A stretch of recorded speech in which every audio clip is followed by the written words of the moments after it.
Kenapa warna baret Kopaskat berwarna jingga? Ternyata ada makna dan sejarahnya, bukan asal-asalan. Mau tahu? Simak. Walau cukup panjang, tapi sangat layak buat disimak sampai habis. Yang mengaku pecinta militer Indonesia.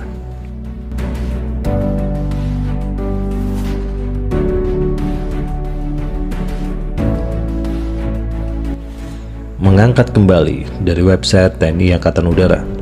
Mohon izin.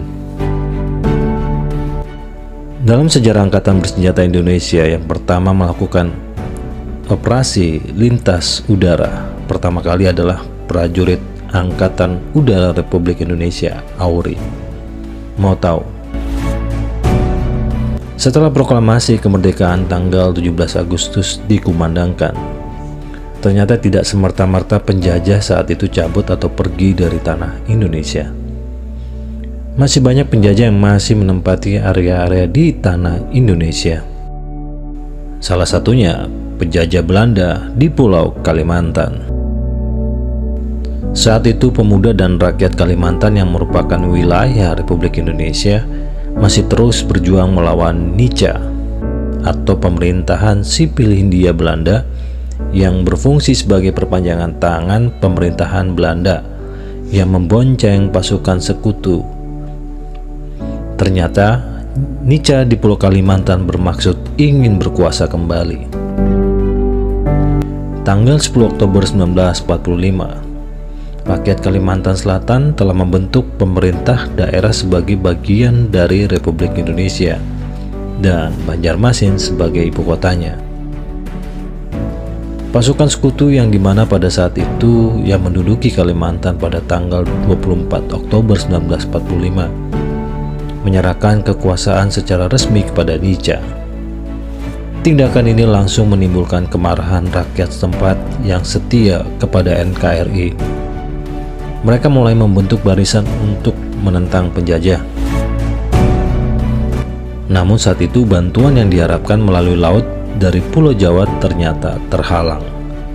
Pintar juga ternyata Belanda saat itu sudah menjalankan blokade di laut. Oleh karena itu, satu-satunya jalan yang dapat dilakukan adalah melalui udara. Oke, kalian masih menyimak kah? Kalau masih, kita lanjut. Saat itu, Gubernur Kalimantan Insinyur Pangeran Muhammad Nur mengirimkan surat ke Kasau Komodor Udara Suryadi Suryadharma, di mana menuliskan untuk meminta bantuan agar Angkatan Udara Republik Indonesia bersedia melatih pemuda-pemuda asal Kalimantan. Kemudian menerjunkan mereka kembali ke Kalimantan untuk berjuang membantu saudara-saudaranya. Lantas saat itu, pimpinan AURI kemudian mengadakan perundingan dengan Markas Besar Tentara atau MBT, di mana hasil perundingan tersebut MBT sepakat untuk membentuk staf khusus yang bertugas menghimpun pasukan payung. Dalam hal ini, Kasau dibantu Mayor Cilikriwut yang berasal dari Kabupaten Kota Waringin. Dia adalah perwira operasi yang ditempatkan pada staf sekretaris Kasau bagian siasat perang, di mana staf khusus berhasil merekrut sekitar 60 pejuang, diantaranya dari Kalimantan, Sulawesi, Jawa, dan juga dari Madura yang bersedia diterjunkan di Kalimantan. Mereka ditampung di asrama Padasan Warung Boto di dekat Maguwo.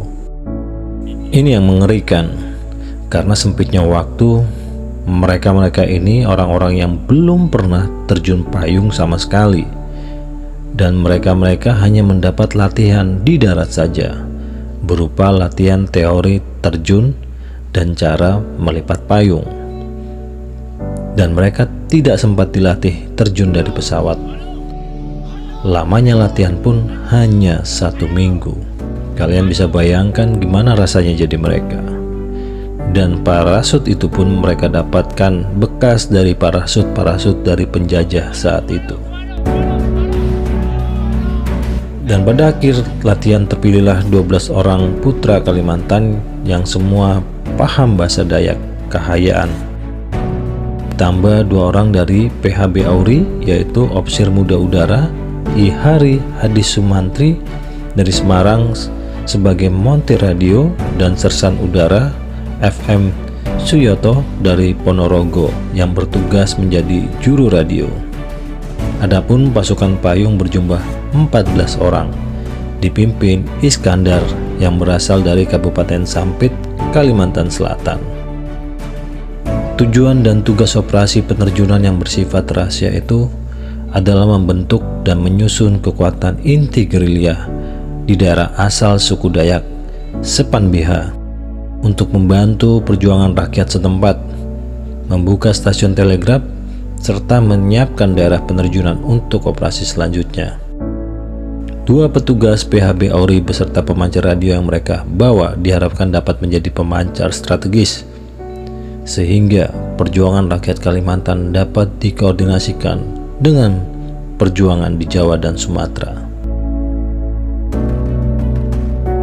Tibalah saat penugasan. Pesawat berangkat dari Yogyakarta pada tanggal 17 Oktober 1947 pukul 2.30 dini hari. Saat itu pesawat yang digunakan adalah Dakota RI-002 dengan pilot Bobby Earl Freeberg, mantan pilot Angkatan Laut Amerika Serikat.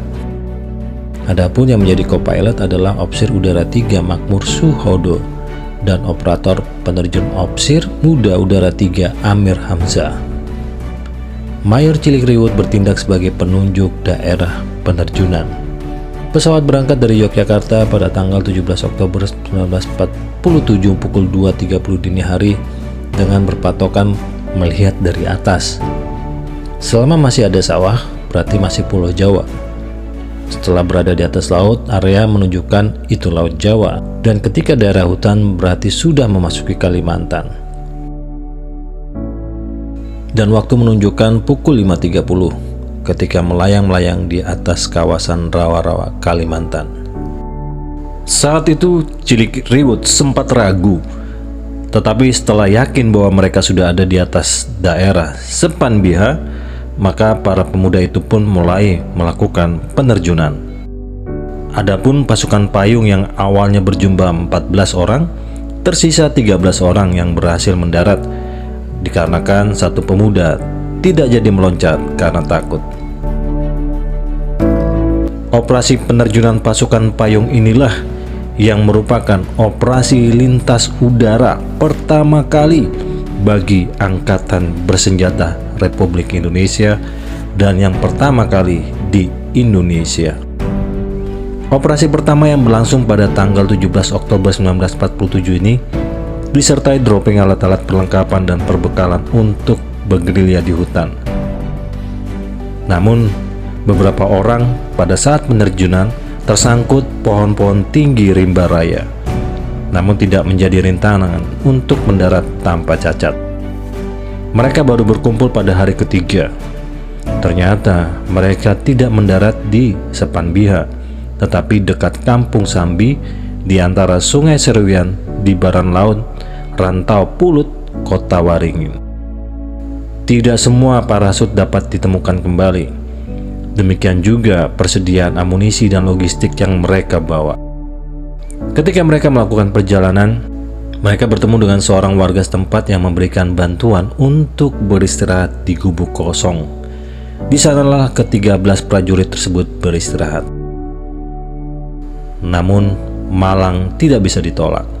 Pada hari ke-35, tepatnya pada tanggal 23 November 1947, akibat pengkhianatan oleh Albert Rosing, Lurah Kampung Mayang, yang memberikan informasi mengenai keberadaan mereka, para pejuang dihujani peluru oleh sepasukan tentara Belanda yang menyerang dari 3 jurusan ketika mereka sedang tertidur nyenyak di sebuah ladang tepi Sungai Koleh, anak Sungai Seru.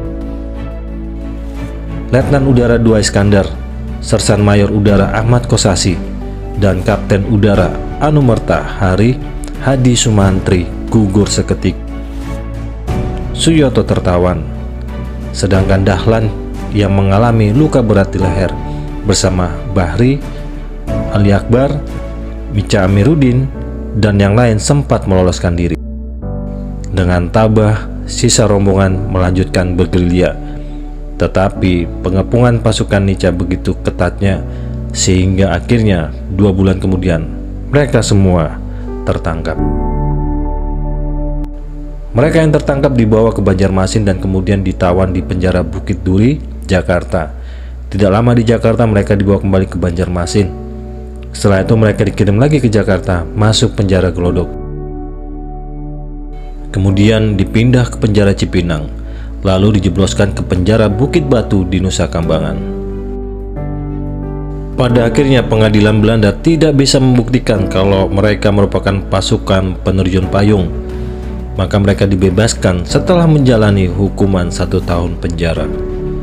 Mereka ditarik kembali ke Glodok dan akhirnya dikembalikan ke Jogja dengan status bebas. Setelah kembali mereka diangkat langsung oleh Marsekal TNI Elang Suryadi Suryadharma menjadi anggota AURI. Operasi penerjunan 13 orang pemuda asli Kalimantan tersebut tanggal 17 Oktober 1947 merupakan operasi pertama kalinya dalam sejarah Indonesia, dan inilah cikal bakal lahirnya pasukan tempur khas AU. Dan warna jingga pada baret tersebut merupakan warna di mana saat ke-13 orang penerjun tersebut terjun di saat menjelang matahari terbit, di mana tampak seluruh cakrawala saat itu berwarna jingga atau orange. Warna jingga cakrawala inilah yang akhirnya menjadi warna baret pasukan khas Angkatan Udara Paskas yang sekarang Kopasgat. Bagaimana menurut kalian mengenai kisah ini? Silakan jika ada yang mau menambahkan di kolom komentar. Terima kasih buat kalian yang sudah selalu menyimak video-video di channel Gultom 82. Dukungan kalian buat channel ini adalah suatu kehormatan Gultom 82 yang selalu memberikan jempol dan membagi-bagikan video ini. Salam dari saya, Gultom 82 Militer Indonesia.